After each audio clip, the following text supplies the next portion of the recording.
Halo, selamat datang dalam pembelajaran fisika bersama Pak Darsika. Tentu saja sebelum itu like, komen, dan subscribe. Selamat belajar ya anak-anakku. Baik, bertemu kembali dengan Pak Darsike. Kali ini kita akan membahas tentang hukum satu Kirchhoff. Nah, hukum satu Kirchhoff ini merupakan salah satu perluasan kembali dari hukum Ohm. Ya, kita lihat kembali hukum satu Kirchhoff. Apa sih manfaatnya mempelajari hukum satu Kirchhoff? Manfaatnya adalah untuk untuk mengetahui bagaimana tegangan itu bisa dibuat, bagaimana aliran-aliran arus listrik itu bisa bekerja sehingga tegangan-tegangan yang ada itu bisa didistribusikan dengan baik. Yang pertama, pada rangkaian tidak bercabang atau rangkaian tertutup, ya, besarnya kuat arus listrik di sepanjang rangkaian sama besar. Nah, ini kata kuncinya. Pada rangkaian tidak bercabang, besar kuat arus listrik di sepanjang rangkaian sama besar. Kita lihat, nih ya. Ini adalah rangkaian yang tidak bercabang. Kenapa disebut tidak bercabang? Karena ini tidak ada cabangnya. Ini kita lihat, lurus-lurus, mana ada cabang nih? Tidak ada cabang. Ini lampu ya. Nah, ini sampai di sini tidak ada cabangnya. Kalau ada cabangnya itu dahan itu beda lagi ya.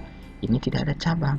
Maka besar kuat arus listriknya sama besar. Di sini arus listriknya misalkan ya, arus listriknya adalah 5 ampere. Di sini pun I2 5 ampere, di sini 5 ampere itu. Di sini 5 ampere, di sini 5 ampere. Nah, berapa total arusnya? 5 ampere. Ya, bukan 15. Hati-hati ini nih. Sering kalau di sini 5, di sini 5, di sini 5, jadinya 15. Tidak seperti itu. Jadi besarnya sama dengan besar totalnya. Jadi 5 ampere, 5 ampere, 5 ampere. Jadi I1 sama dengan I2 sama dengan I3 sama dengan I total. Sama ya 5 ampere karena dia tidak bercabang. Nah, pada kasus yang kedua, pada rangkaian bercabang, jumlah kuat arus listrik yang masuk pada satu titik percabangan sama dengan jumlah kuat arus yang keluar dari titik percabangan tersebut. Nah, ini baru. Jadi jumlah yang masuk sama dengan jumlah yang keluar. Itulah hukum kekekalan. Ya. Jadi ini masuk satu mobil, ini masuk dua mobil, yang keluar berapa? 3 mobil. Itu ya. Jadi yang masuk ini masuk, keluar ya sama. Itu ya. Jadi hukum kekekalan itu sama. Ya. Udah jelas itu? Contoh soalnya seperti ini misalkan. Nah, ini kita lihat nomor 1. Tentukan besar kuat arus I5 pada gambar rangkaian listrik di samping. I5 itu yang mana? Yang ini. Jelas. 5 ya. I5 itu arus yang masuk. Kita lihat berapa yang masuk? 5 ampere, temannya lagi 1. I5 berapa yang keluar? I2, I3, dan I4. Nah, kita harus identifikasi mana yang masuk dan mana yang keluar. Kita lihat I2 yang keluar itu adalah 3, 4, 7. Berarti yang keluar adalah 14. Jadi yang keluarnya itu adalah 14, yang masuknya juga harus 14. Yang harus masuknya baru 5, sisanya ya pasti 9. Jadi 9 tambah 5 sama dengan 14. Maka dapat dibuktikan bahwa I5 sama dengan 9 ampere. Jadi sangat gampang ya. Pokoknya ingat, masuk sama dengan yang keluar. Pengkalan. Ini juga hampir sama pada gambar rangkaian di samping. Tentukanlah besar dari I2, I3, I7, dan I8. Ya, kita lihat. I2. Nah, ini kita lihat I2, I3. Nah, ini itu mana I7, I7 yang ini. I7 yang ini ya.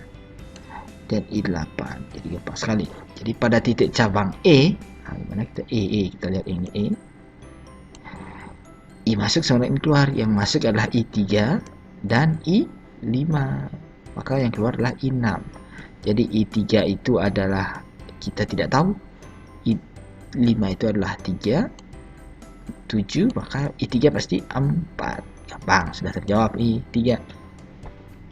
Pada cabang A, kita lihat A. Nah, itu ya. I masuk, I keluar, sama I totalnya itu adalah 15 masuknya, yang keluar I1. Mana I1? I1, I2 dan I3.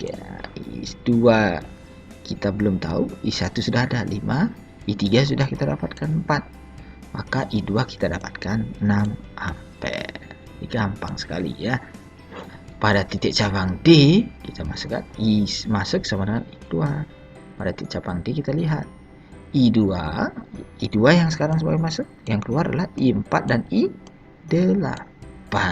Maka didapatkan I8 sama dengan 6, D kurang 2 sama dengan 4. Pada titik cabang B juga sama ya. Jadi I1 masuk dan I keluar. Jadi I1 tambah I4 kita coba.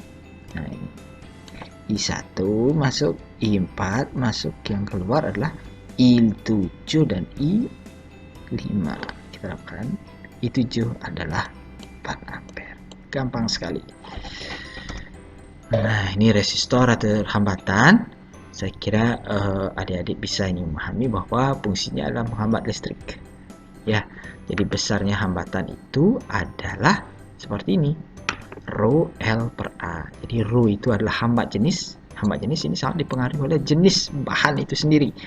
Jadi rho-nya untuk tembaga beda, rho untuk aluminium beda, rho untuk besi beda ya. Jadi sangat dipengaruhi oleh jenis dari logam itu.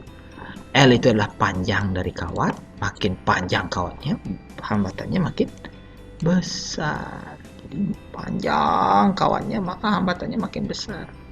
Luas, nah, pendampang. Jadi semakin besar luas pendampangnya, hambatannya makin kecil. Sama dengan jalan. Nah, ini sama dengan jalan. Jalan itu adalah luas.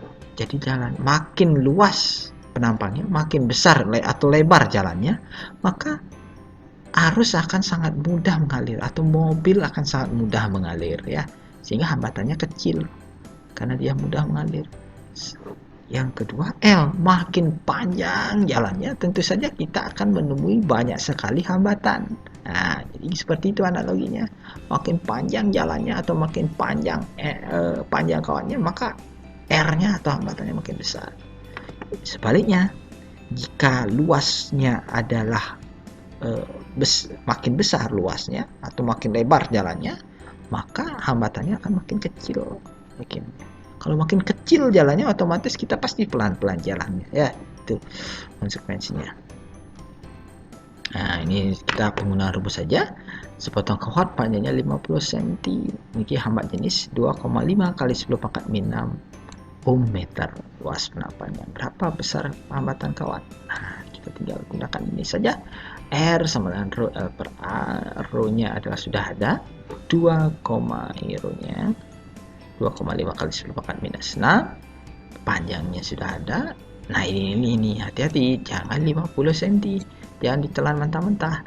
Jadi harus 0,5 meter. Ingat satuan ini. Ini juga A-nya sudah ada, luas penampang. Nah, ini lagi 5 mm persegi. Nah, yang benar adalah 5 kali 10 pangkat min 6 meter persegi. Nah, itu ya.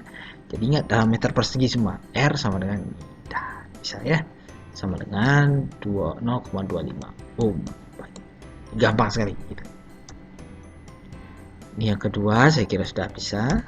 Nah, kalau ini silahkan dibaca sendiri karena ini adalah materi pengayaan. Bagi senang yang elektronika pasti senang dengan ini ya. Silahkan dibaca di PowerPoint Bapak. Ini sudah bisa ya. Makasih, itu untuk sesi week 1 dan week 2. Semoga bermanfaat dan adik-adik bisa membuat soal. Oke, terima kasih.